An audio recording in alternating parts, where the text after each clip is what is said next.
It is 8:42, and in the studio with me is Jackie Rhind, who is running for council. Good morning, Jackie. Good morning, Sean. Well, thank you for coming into the studio so that we can have a discussion about why you've decided to run. Thank you for having me. Now, with that said, where did you come from? I'm originally from Toronto, but I've been in Revelstoke for a few years. I've put down some pretty strong roots here. I'm very involved with the community, and I just love it here. So what is it that you do for work?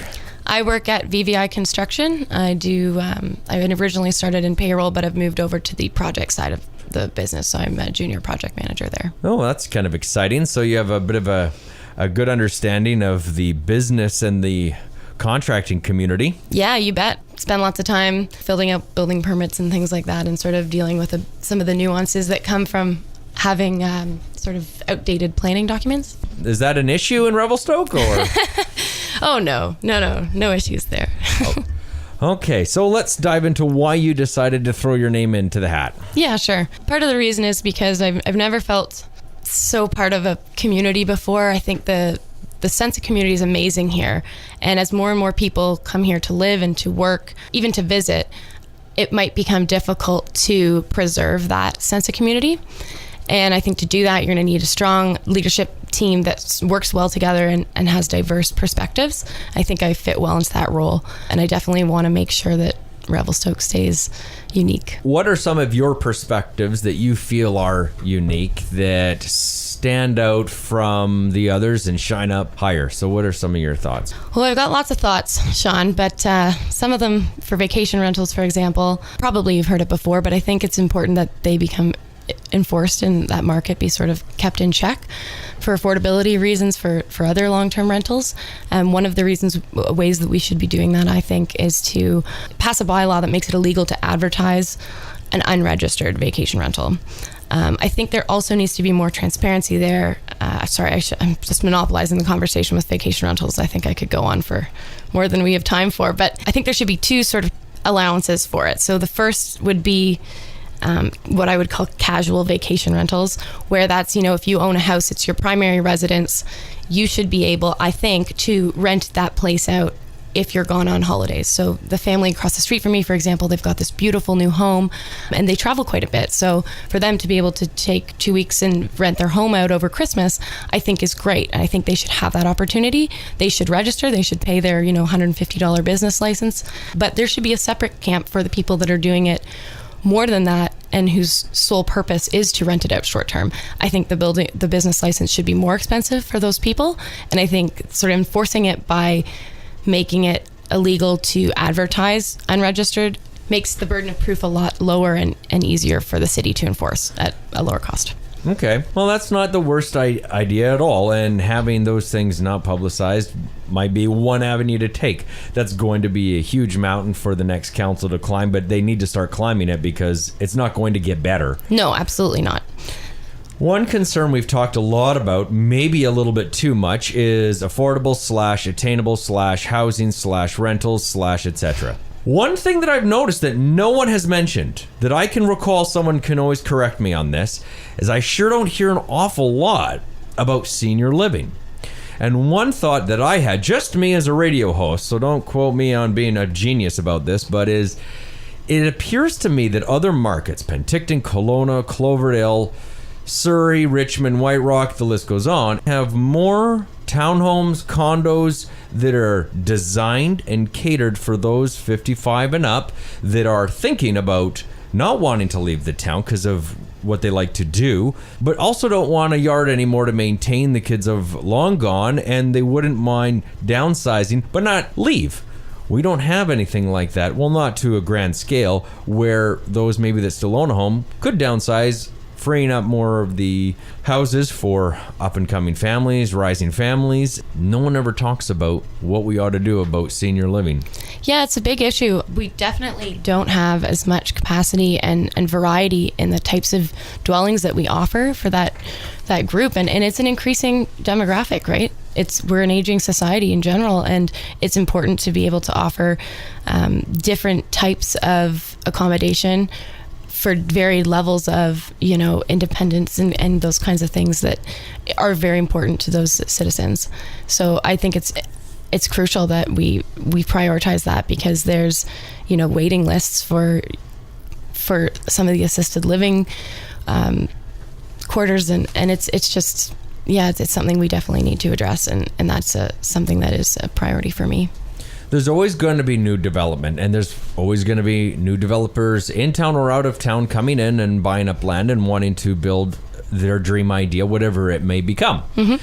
And other towns and cities have a mandate where if this is the project you wish to build, we'll support it, but what we need in our community is this, and you also have to go ahead and build that as well in order to balance the other one, and also to kind of keep things moving along and growing. It also adds to DCC fees down the line. As that as a notion, what is your thought on going, here's A, but you also have to build B? I think it's great. Yeah, absolutely. I think it's important that anybody who wants to develop here has to sort of, take consideration of the social agenda. You're not just developing here, you have to also provide some maybe as accommodation for your staff or what be it, to balance out that investment, and know and factor that into their costs. I think there's room for improvement on the development side, just in terms of the guidelines that they put out. I know Michael had commented on this, but I was at that same council meeting a couple of weeks ago where there was a developer saying, we want to develop here, and it's not that we don't want to abide by your rules, but your rules aren't very clear. So, if you want 50% wood, exposed wood, and you want it to be this size and, this look, tell us. That's fine. We just need to know what those restrictions are or guidelines. And if included in those guidelines was some sort of social agenda, I think that would be great, because it really prevents the planners from having to go back and forth and wasting so much time. Not wasting, but you know what I'm saying. No, they would probably agree with that as well. Totally. And on both sides, city staff Absolutely. Side and on the planner side. Yeah, absolutely. Of course, if you're going back and forth, that's not beneficial to anybody. No. Jackie, so I wanted to ask you this question because at the Tuesday All Candidates Forum, there were a lot of questions that you needed a lot more time than a minute to answer. And one hot topic that came up was ALR land annexation and the controversy that falls behind that. Now, I don't expect you to have a specific answer or a detailed answer, but I just wanted to get to know your ideas and your thoughts on that, because that land is extremely important to many people in the CSRD and the surrounding area. So what is your thought on those lands and what could or should be done with them? Yeah, so I think I actually learned quite a bit at the forum listening to different people's answers, because I hadn't appreciated how difficult it was to gain those lands back. Basically impossible once you've changed them. So I definitely understand the importance of that, especially from a food security perspective. And even just listening to people's thoughts on how we don't know right now what we're going to need in 10, 20, 30 years. I spoke to a lady yesterday. I was going door to door and introducing myself, and one of the ladies mentioned, a good use for these lands, as opposed to sort of changing them completely and making them private, would be maybe like a golf course, where you actually still have the chance of taking that land back and making it viable for agriculture. So I think some of those more creative options are great. I appreciated Stephen's comment about hydroponics. Yeah, I thought that was great, because I hadn't even thought of that.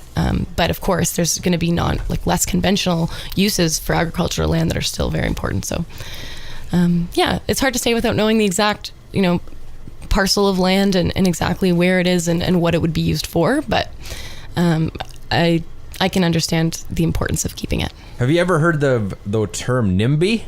No. Not in my backyard? Oh, yeah. Yes, I have. There's always going to be that element of NIMBY. For sure. And this is my personal thought. I think every person has pieces and elements of that within them. Oh, yeah. It just depends on what it is that you're referring to, right? Whether it's condos, townhomes, buildings, golf courses, parking. It doesn't matter. There's an element of it in all of us that concerns us. Yeah.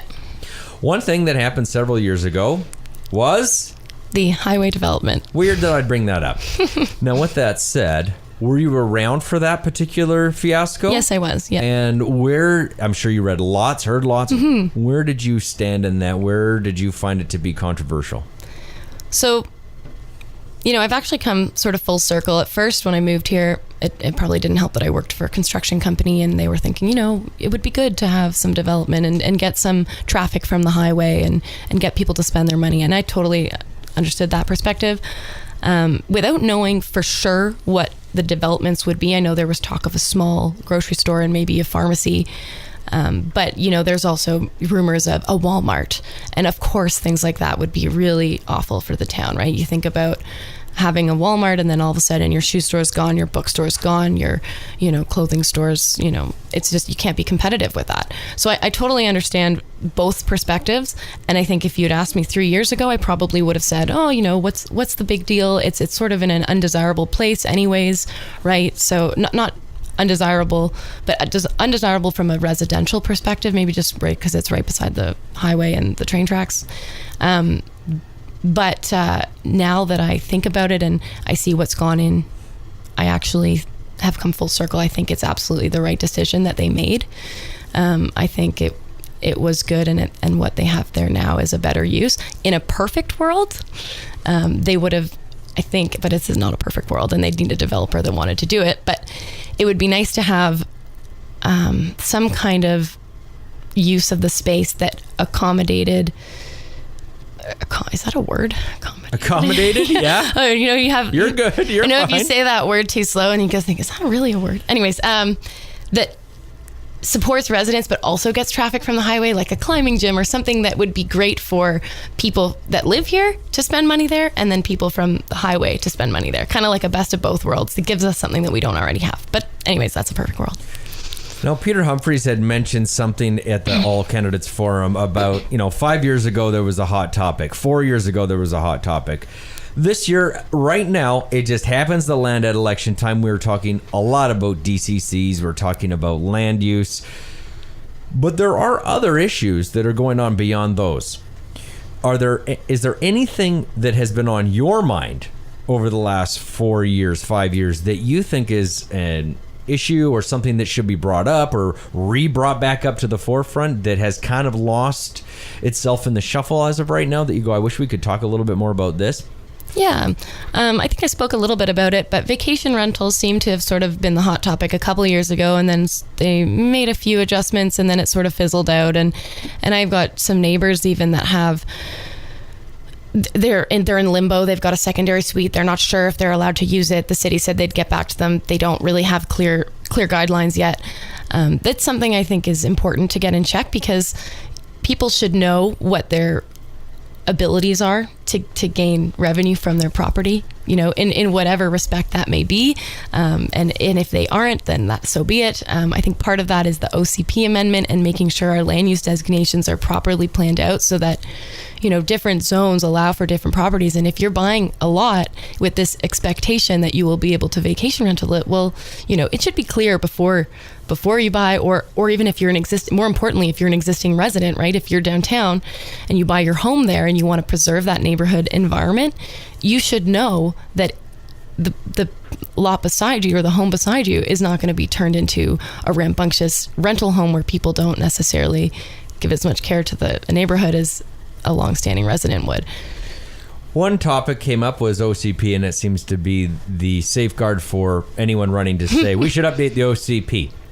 And others have said they read it. It's not as bad as one would think. There's elements that could be tweaked. Has anyone that you know of, including yourself, spoken to Mike Thomas in regards to the actual issue of the zoning changes that everyone would like to see? How outdated are they truly, and how contingent are they to where we're at today? Do you know if anyone's actually sat down and talked with them about those changes? Yeah, so I haven't spoken to Mike directly, but I spoke to Aaron Orlando and a few other people who are on council right now, and they mentioned that it's quite a big undertaking. The idea and the concept of the OCP isn't too far off. It was developed when the ski resort was developed, so there was the whole, we want to make sure the community's preserved and all that kind of thing. But they didn't have vacation rentals back then, or they did, but it wasn't as prevalent because we didn't have those platforms like Airbnb, right? So there's a lot more going on, and I think there's a lot of room for improvement. I think the general basis of the OCP won't be that big of an undertaking. But the second part of that is all of these zoning and subdivision bylaws that date back to the 70s. And those are quite outdated and a very large undertaking, like huge, because not only do you have to deal with ones that we have now that might become obsolete if we change them and how that's all going to work, but you also have to think about future development and how that integrates with what's already been here. So there's quite a lot going on, and we'd have to look to other municipalities and how they're handling it, but I think it's worth doing. So Jackie, is there anything I didn't ask you that you've been wanting to touch base on that's specific to you and unique to you? Well, I think I'm probably the least well-known candidate of anybody running, and that doesn't bode well for me because people don't like to vote for people they don't know. So I will use this opportunity to tell people that I'm very hardworking. I'm passionate. I care a lot about this community. I'm willing to ask the questions and do the homework and read the reports and studies. And at the end of the day, I want to raise a family here one day, and I want to make sure that it's as special a community as it has been for me. And I want to make sure that that gets preserved so that my kids can enjoy it just as I have. Well, thank you, Jackie, for coming in and sharing a little bit about your perspective as well as who you are and why you're running. Thanks for having me, Sean. For those that would like to have a conversation with Jackie and contact her and ask her any questions about her campaign, you can find all of her contact information at her website, JackieRhind.com.